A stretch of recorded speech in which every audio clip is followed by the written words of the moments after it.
মুসলমান, হিন্দু, বৌদ্ধ, খ্রিস্টান সকল নাগরিক ভাই ভাই, সবাই বাংলাদেশের নাগরিক। সকলের নাগরিক অধিকার, জানমালের নিরাপত্তা ও মৌলিক অধিকার রক্ষা করা সরকারের দায়িত্ব বলে মন্তব্য করেছেন বাংলাদেশ জামায়াতে ইসলামীর সাবেক এমপি ও চট্টগ্রাম নগর আমির মোহাম্মদ শাহজাহান চৌধুরী।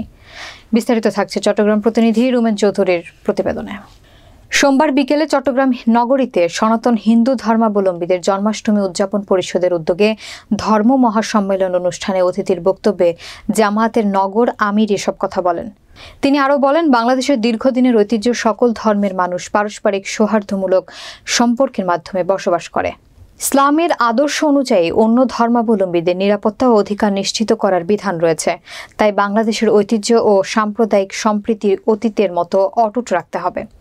আয়োজিত অনুষ্ঠানে শ্রী সুকুমার চৌধুরীর সভাপতিত্বে প্রকৌশলী প্রবীর কুমার সেনের সঞ্চালনায় আরও বক্তব্য রাখেন বাংলাদেশ জামায়াতে ইসলামীর কেন্দ্রীয় সদস্য মোহাম্মদ নজরুল ইসলাম, অধ্যক্ষ চিন্ময় কৃষ্ণ দাস ব্রহ্মচারী, বিএনপির চট্টগ্রাম নগর আহ্বায়ক মোহাম্মদ এরশাদুল্লাহ, সদস্য সচিব নাজিমুর রহমান সহ অন্যান্যরা। পরিষদের আয়োজিত এই অনুষ্ঠানে উপস্থিত ছিলেন অধ্যক্ষ শ্রী গদাধর দাস, ইসকন প্রবর্তক মন্দিরের সাধারণ সম্পাদক দারু ব্রহ্ম জগন্নাথ দাস, বাংলাদেশ হিন্দু বৌদ্ধ খ্রিস্টান কল্যাণ ফ্রন্টের সাংগঠনিক সম্পাদক রাজীব ধর তমাল সহ আরও অনেকে।